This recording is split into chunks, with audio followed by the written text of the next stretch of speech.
Conocemos las historias de los héroes vikingos, los que celebran en el salón de hidromiel cantando sus hazañas, mostrando sus cicatrices con orgullo. Pero esta historia no es sobre ellos, es sobre el que se sienta en silencio cuando la celebración termina, el que regresa a casa pero nunca vuelve del todo. Porque algunas batallas no terminan cuando cesa el combate, sino que continúan noche tras noche en el campo de batalla silencioso de la mente. El trauma más profundo para un guerrero no siempre venía de una herida limpia de hacha, una herida que podía entender y mostrar. Venía de un enfrentamiento que rompía las reglas de su realidad, un encuentro con la tribu, los pueblos del norte, cuya guerra no era de acero contra acero, sino de magia, de sigilo y de un terror psicológico que desmantelaba el alma. Era un choque de mundos que dejaba una herida para la que no tenían nombre. Ellos no tenían nuestro lenguaje, no tenían el concepto de trastorno de estrés postraumático, pero describían sus síntomas con una precisión aterradora, usando su propio vocabulario del alma. Una herida invisible no era una neurosis, era una maldición. La pérdida de confianza en sí mismos era la pérdida de su suerte, de su Haminja. El terror nocturno no era ansiedad, era el tormento de un espíritu, una mara. Sufrían de un alma dañada. Para entender estas cicatrices invisibles, seguiremos las pistas que la historia nos ha dejado. Analizaremos las sagas no como cuentos de héroes, sino como los primeros informes de trauma del mundo nórdico. Exploraremos la arqueología en busca de rituales de purificación y amuletos de protección. Y conectaremos esa evidencia histórica con lo que la neurociencia moderna nos enseña sobre el trauma, para entender qué sucedía realmente en sus mentes. Porque esta es la promesa de nuestro viaje. Al explorar estas pesadillas ancestrales, no estamos solo revelando un aspecto oculto y sombrío del mundo vikingo. Estamos encontrando un eco de la lucha universal de todo superviviente, de cualquier época y de cualquier guerra, por dar sentido al caos, por encontrar un camino de vuelta a casa, por encontrar la paz después del horror. Y ese choque de mundos, el origen de la herida invisible, comenzaba con una desorientación total. El trauma nacía al ser arrancado de tu elemento y sumergido en un campo de batalla que era en sí mismo un enemigo. Un guerrero del mar, acostumbrado a los horizontes abiertos y a las tácticas claras del combate naval, se veía de repente ahogado en un océano de árboles. El mar, con toda su furia, es predecible en su imprevisibilidad. Pero el bosque denso del norte era un caos de 360 grados, sin líneas claras de ataque o retirada. Esto creaba el dilema del guerrero de mar en tierra. ¿Cómo mantener la cohesión de un muro de escudos donde no hay espacio para formarlo? ¿Cómo defenderse de un ataque que puede venir de arriba, de abajo, de cualquier sombra? Y lo que la mayoría ignora es la guerra acústica que se libraba. El silencio antinatural del bosque era roto de repente por sonidos que no podían identificar. El canto de un hoik lejano que parecía no tener origen, el chasquido de una rama a su espalda, el silbido de una flecha que encontraba su blanco sin que nadie hubiera visto al arquero. Esta guerra sónica atacaba directamente el sistema nervioso, generando una hipervigilancia agotadora. Aquí rompemos una expectativa. Las sagas describen cómo los hechiceros fineses podían conjurar niebla o ventiscas para desorientar a sus enemigos. Para un vikingo, esto no era mala suerte, era un ataque deliberado y mágico. Ser derrotado por el clima y no por la espada de un enemigo visible era una fuente de profunda humillación y de un terror existencial que rompía su visión del mundo.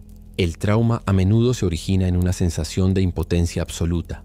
El entorno del bosque y la guerra de guerrillas de la tribu estaban perfectamente diseñados para despojar al vikingo de su agencia, haciéndole sentir como una presa desorientada, no como el cazador que creía ser. Un vikingo entendía las reglas de su ajedrez, el Nefatafel.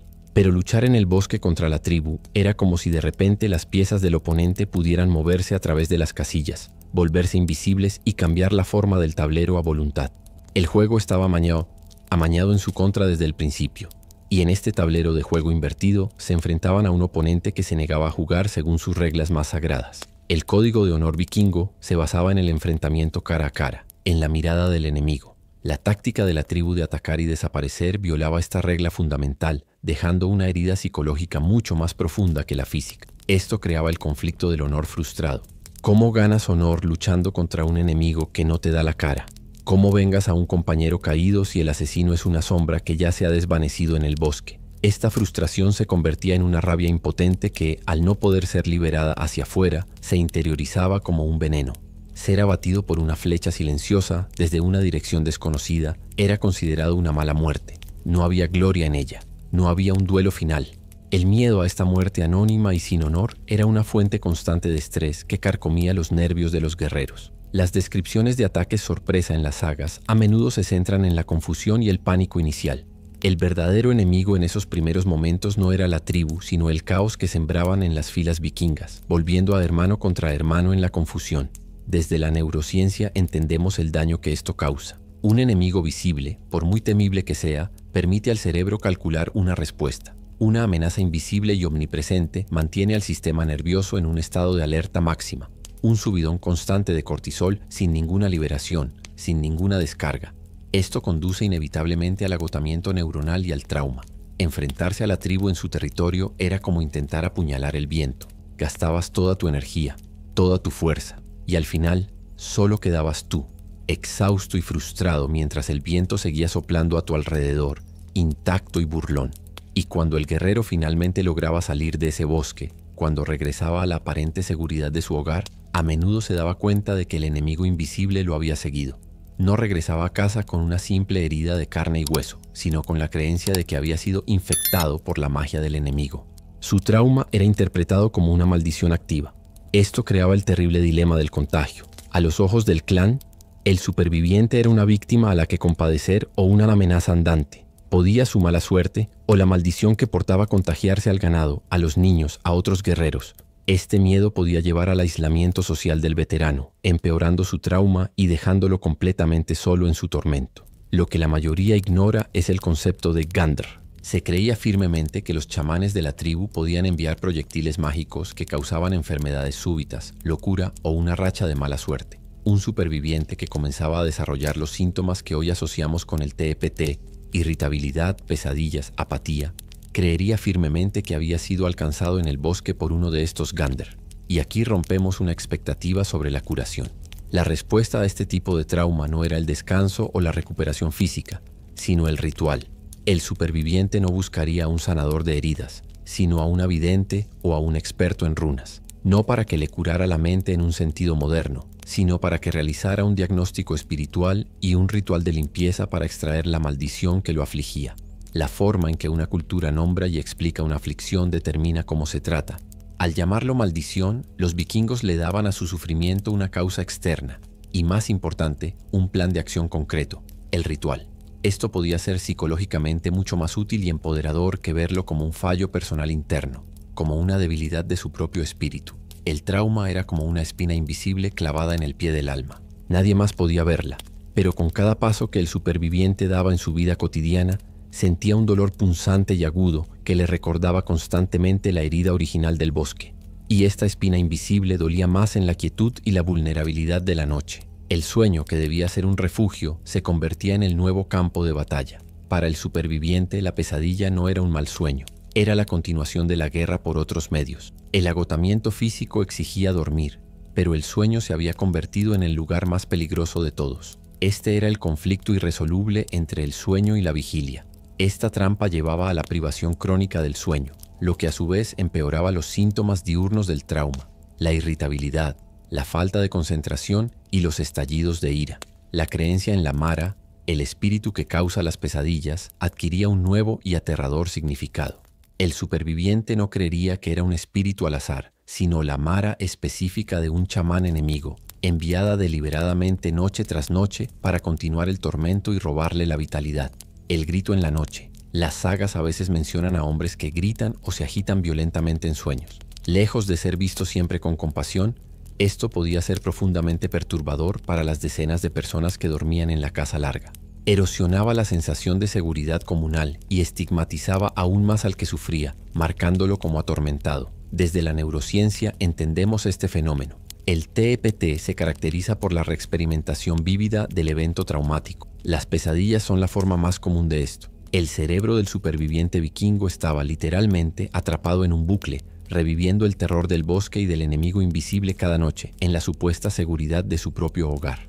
Para el superviviente, la casa larga, el símbolo máximo de la seguridad y la pertenencia, se transformaba por la noche. Sus sombras se alargaban y se parecían a los árboles del bosque. Los crujidos normales de la madera sonaban como los pasos de un enemigo invisible. Su refugio se convertía en una prisión llena de los fantasmas de su memoria. Pero el terror no terminaba con el amanecer.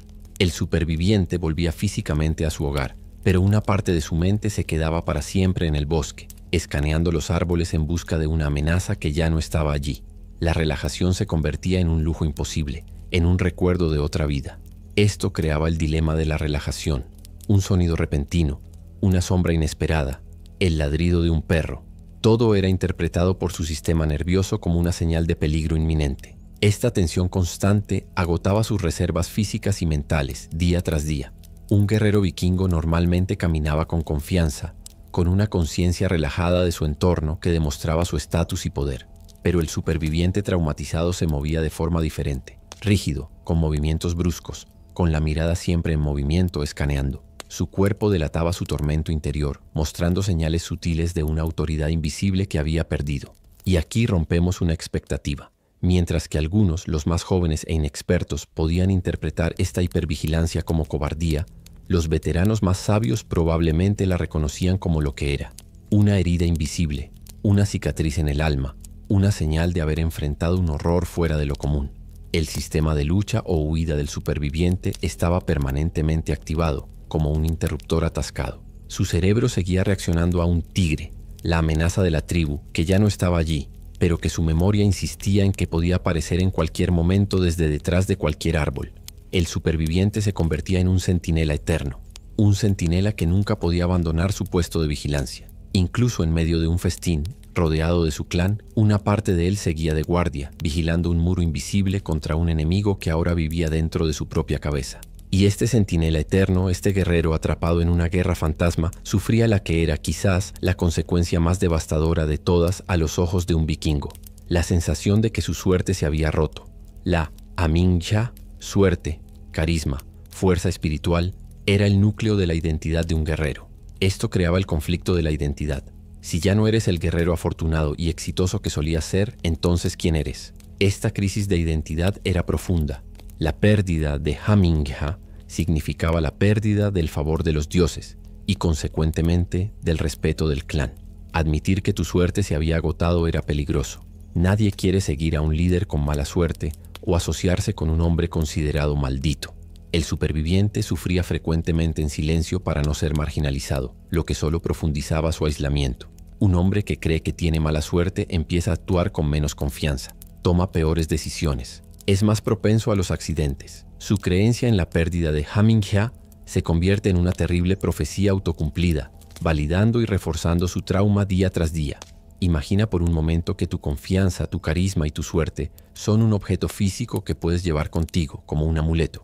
Ahora imagina que lo pierdes en una experiencia aterradora. ¿Cómo te enfrentarías al mundo sin él? Esta era la realidad psicológica diaria del superviviente. La Hamingja era como un escudo invisible que te protegía de los golpes del destino. El encuentro con la tribu no lo había abollado, lo había agrietado. Y aunque la grieta fuera invisible para los demás, el portador sentía cómo su protección se había vuelto frágil, viviendo con el terror constante del golpe que finalmente lo haría añicos. Y este escudo agrietado, esta suerte rota, era una herida que no se podía explicar. ¿Cómo describir una guerra mágica a quienes solo conocen la guerra del acero? La incapacidad de comunicar la experiencia traumática llevaba a un profundo aislamiento en el corazón mismo de la comunidad. Esto creaba el dilema del narrador. Si contaba su historia tal como la vivió, con la niebla mágica, las desapariciones, el terror psicológico, se arriesgaba a no ser creído, a ser ridiculizado o a ser considerado un loco. Pero si se callaba, el veneno de la experiencia no compartida lo consumía lentamente por dentro. Y lo que la mayoría ignora es que su lenguaje, tan rico y preciso para describir una incursión o una batalla naval, carecía de las palabras para describir un ataque a la psique. Por eso recurrían a las metáforas que ya hemos visto. La maldición, los espíritus, la suerte rota.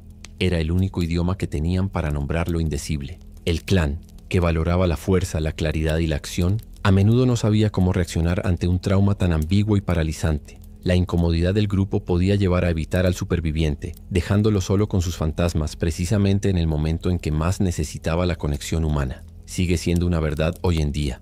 El trauma a menudo desafía el lenguaje. Las palabras parecen demasiado pequeñas, demasiado simples. Por eso las terapias artísticas o somáticas son a menudo tan efectivas. Los vikingos usaban el ritual y la saga como una forma de terapia no verbal para intentar procesar lo que no podían decir. El superviviente era como un mensajero que regresaba de un país del que nadie más había oído hablar.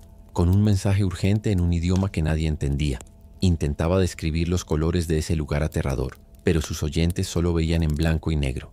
Y cuando las palabras fallan, cuando la conexión con el clan se debilita, a veces el alma elige el silencio absoluto como última defensa. Otra cara del trauma no es la hiperactividad del centinela, sino su opuesto, una profunda apatía, una incapacidad de sentir alegría o conexión, como si algo dentro del superviviente se hubiera congelado para siempre. Esto presentaba el dilema de la falsa calma. El guerrero apático podía parecer exteriormente curado, porque ya no mostraba rabia ni pánico, pero esta calma era la calma del vacío, del desierto interior. Era incapaz de disfrutar de un festín, de reír con las bromas de sus hijos o de sentir el calor de la camaradería. Desde la neurociencia entendemos este estado como disociación. Es un mecanismo de defensa extremo del cerebro. Ante un horror o un dolor insoportable, simplemente desconecta el circuito emocional para protegerse. El problema es que a veces el cerebro olvida cómo volver a conectarlo. Y aquí rompemos una expectativa. El peligro del guerrero tranquilo.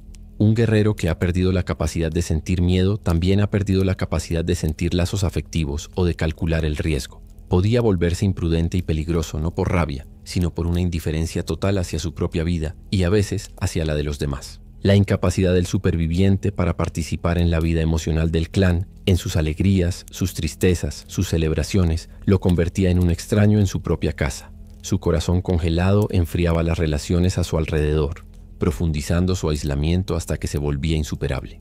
El alma del superviviente era como las brasas de una hoguera a la mañana siguiente. Por fuera solo se ve una capa de ceniza gris, fría e inmóvil. El fuego, la vida, todavía está allí, en lo más profundo, pero ya no emite ni luz ni calor para nadie. Pero incluso bajo la ceniza más fría, a veces queda una brasa de voluntad. La sociedad vikinga, a pesar de no tener nuestro lenguaje para el trauma, no dejaba a sus heridos sin recursos. No tenían terapeutas, pero tenían sus propias tecnologías del alma para intentar reparar lo que se había roto. El superviviente se enfrentaba al conflicto de los métodos. ¿Qué camino tomar para apagar el fuego del infierno interior? Estaba el camino del ritual, el de la confrontación espiritual, buscando a una vidente para un diagnóstico y una limpieza del alma. O estaba el camino del olvido, el intento de ahogar los recuerdos en hidromiel y sumergirse en nuevas batallas, esperando que la violencia nueva borrara la vieja. Un ritual común era la purificación con humo. El uso del humo de ciertas hierbas sagradas, como el enebro, era una práctica de limpieza extendida. Para el superviviente, este ritual no solo limpiaba el espacio físico de su casa, sino que simbólicamente ahumaba los malos espíritus o la mala magia que se habían adherido a él en el bosque. La vidente, la volva, actuaba como una psicoterapeuta ancestral. Escuchaba la historia del superviviente, sus pesadillas, sus miedos, su mala suerte, y luego le daba un nombre y un marco a su sufrimiento. Has sido tocado por un Gandr. El espíritu de un enemigo se ha aferrado a ti. Y crucialmente, le prescribía un curso de acción, un amuleto específico, un sacrificio a un dios. Daba orden al caos interior, pero había que tener cuidado con el olvido a través del alcohol. Era la forma más común de automedicación, una manera de silenciar temporalmente los gritos de la memoria. Podía proporcionar un alivio pasajero, pero a largo plazo, el abuso del alcohol solo empeoraba la depresión, la irritabilidad y el aislamiento, profundizando la herida original. La curación era vista como la reconstrucción del muro de escudos del alma. El ritual era el martillo que enderezaba los escudos abollados por el miedo. La comunidad, si no se apartaba, eran los compañeros que se colocaban a tu lado para sostenerte, y la aceptación era el nuevo escudo, quizás con cicatrices, que se colocaba en el hueco dejado por la herida. Y quizás el martillo más poderoso para enderezar los escudos abollados del alma no era el humo ni el amuleto, sino la propia historia. En una cultura oral, transformar una experiencia caótica y sin sentido en una saga heroica era el mecanismo de curación más potente. Al contar su historia, el superviviente se enfrentaba al dilema del protagonista. Se enfrentaba a una elección fundamental: presentarse como una víctima indefensa de la magia o como un héroe que se enfrentó a un poder sobrehumano y logró regresar.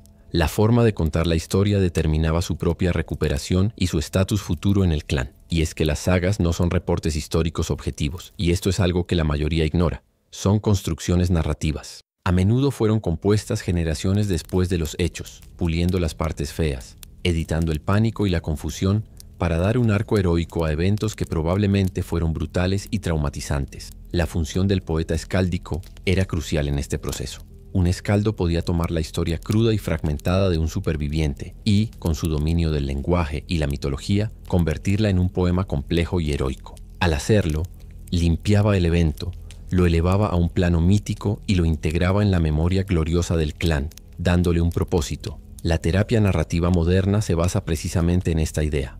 Las personas pueden reescribir las historias de sus vidas para superar sus problemas. Los vikingos practicaban esto de forma comunal. Reescribían la historia del trauma para convertirla en una historia de resistencia y sabiduría.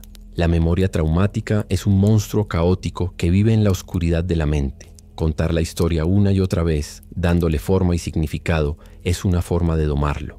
Cada vez que se cuenta de una nueva manera, se le ponen bridas, una silla de montar, hasta que deja de ser un monstruo que te controla y se convierte en una bestia poderosa que tú cabalgas. Pero incluso un monstruo domado proyecta una larga sombra.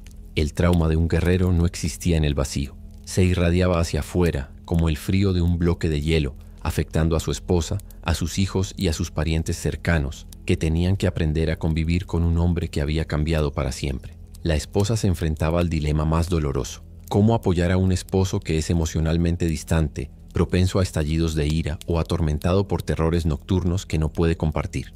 La esposa se convertía en la cuidadora no reconocida de una herida invisible, soportando una carga inmensa en el más absoluto silencio. Para un niño, el miedo era confuso y profundo. Ver a su padre, su pilar de fuerza y seguridad, gritar por la noche o reaccionar con una furia desmedida ante un ruido pequeño era profundamente aterrador. El trauma se transmitía a la siguiente generación no genéticamente, sino a través del miedo y la inestabilidad que impregnaban el hogar. Y aquí rompemos una expectativa.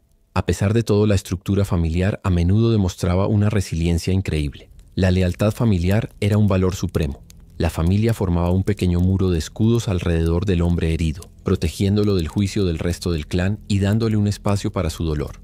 El secreto para mantener el respeto y la unidad dentro del hogar era la paciencia y la comprensión de la familia. A menudo eran ellos, especialmente la esposa, quienes buscaban la ayuda de una curandera o una vidente, actuando en nombre del hombre traumatizado que quizás era demasiado orgulloso o estaba demasiado perdido para hacerlo por sí mismo. El trauma del superviviente era como una piedra arrojada a un estanque en calma. La salpicadura inicial era su propio dolor, pero las ondas se extendían inexorablemente, alterando la paz de todo su círculo familiar, mucho después de que la piedra se hubiera hundido en las profundidades. Pero a veces, las ondas en el estanque no eran de tristeza silenciosa, sino de una furia incontrolable. A veces, la energía del trauma no se manifestaba como miedo o apatía, sino como una rabia desplazada, descargada sobre aquellos más cercanos e indefensos. El clan enfrentaba un conflicto de gratitud y resentimiento. Podían sentirse agradecidos por el servicio del guerrero, pero también resentidos y temerosos de su nueva e impredecible volatilidad. Se preguntaban: ¿es un héroe al que honramos o una bestia herida que podría atacarnos en cualquier momento? La habilidad del berserker de entrar en un trance de batalla era útil en la guerra, pero un superviviente traumatizado podía empezar a entrar en este estado de forma incontrolada, en respuesta a un estrés menor en la vida doméstica. La herramienta de guerra se convertía en una maldición en tiempos de paz. Y aquí rompemos una expectativa. A pesar de la imagen popular, la violencia impulsiva dentro del clan no era admirada. Un hombre que no podía controlar su temperamento era visto como débil y poco fiable.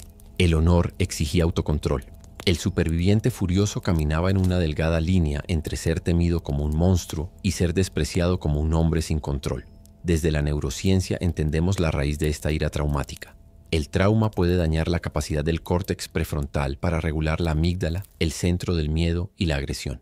Esto significa que el freno del cerebro está dañado, lo que lleva a reacciones exageradas de ira ante estímulos que en una mente sana no lo merecerían. El superviviente era como un perro de guerra entrenado para el combate más brutal. De vuelta en la granja, seguía reaccionando a cada ruido, a cada movimiento inesperado, como si fuera una amenaza mortal. Mostraba los dientes a los niños que solo querían jugar, incapaz de entender que la guerra, para todos los demás, ya había terminado. ¿Pero estaba este perro de guerra condenado a vivir para siempre en una batalla fantasma? ¿O había un camino de regreso a la paz? Para el superviviente, ese camino a menudo implicaba una elección aterradora y necesaria: volver al lugar que lo rompió. La evitación constante presentaba un conflicto existencial. Evitar el bosque podía parecer la opción segura, pero en Escandinavia era casi imposible. La madera para el fuego, la casa para la comida, los viajes. El bosque era parte de la vida. Vivir evitándolo era vivir una vida a medias, una existencia debilitante y temerosa. Forzarse a regresar al lugar del trauma es una forma de terapia de exposición ancestral.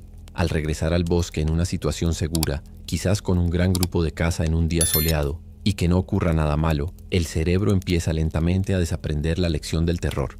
Empieza a entender que el lugar en sí no es la amenaza. En el mejor de los casos, un superviviente que superaba su miedo podía convertirse en el cazador o rastreador más experto del clan. Su hipervigilancia, una vez domada y controlada, se transformaba en una percepción sensorial superior. Conocía los sonidos y los silencios del bosque mejor que nadie, porque había escuchado sus peores secretos. Por eso, burlarse de un guerrero que dudaba en entrar al bosque era un tabú social, una ofensa grave. Era una profunda falta de respeto por la batalla invisible que ese hombre había librado y seguía librando cada día en su propia mente. Regresar al bosque era como meter voluntariamente la cabeza en la boca del lobo que casi te había devorado.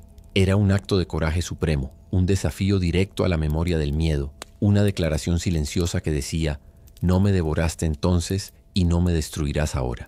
Y al meter la cabeza de nuevo en la boca del lobo, dos destinos eran posibles. Para algunos, en raras y afortunadas ocasiones, la lucha no los rompía, sino que los transformaba. Su trauma, una vez integrado, podía convertirse en una fuente de sabiduría y poder. Esto creaba el dilema del hombre sabio. El superviviente que lograba dar sentido a su experiencia se convertía en alguien que había visto al otro lado. Su consejo en tiempos de crisis era buscado, pero su presencia era a menudo inquietante. Se convertía en una figura liminal, ya no del todo perteneciente al mundo ordinario de los hombres. Al sobrevivir no solo al encuentro, sino a sus secuelas psicológicas, demostraba una fuerza interior superior. Se convertía en la prueba viviente de que el terror podía ser enfrentado y, si no vencido, al menos contenido. Y aquí rompemos una expectativa. A veces la experiencia traumática abría una puerta en la mente del superviviente. Podía desarrollar una sensibilidad para los presagios, una comprensión intuitiva del peligro. El guerrero que había fracasado en la batalla podía renacer como una especie de vidente o chamán. El concepto moderno de crecimiento postraumático describe cómo algunas personas que atraviesan grandes traumas reportan después una mayor apreciación de la vida y una mayor fortaleza espiritual.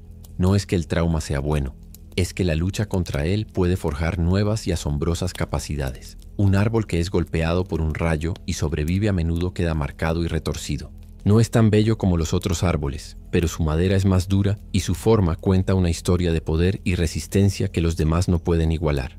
Pero no todas las historias tienen un final de redención.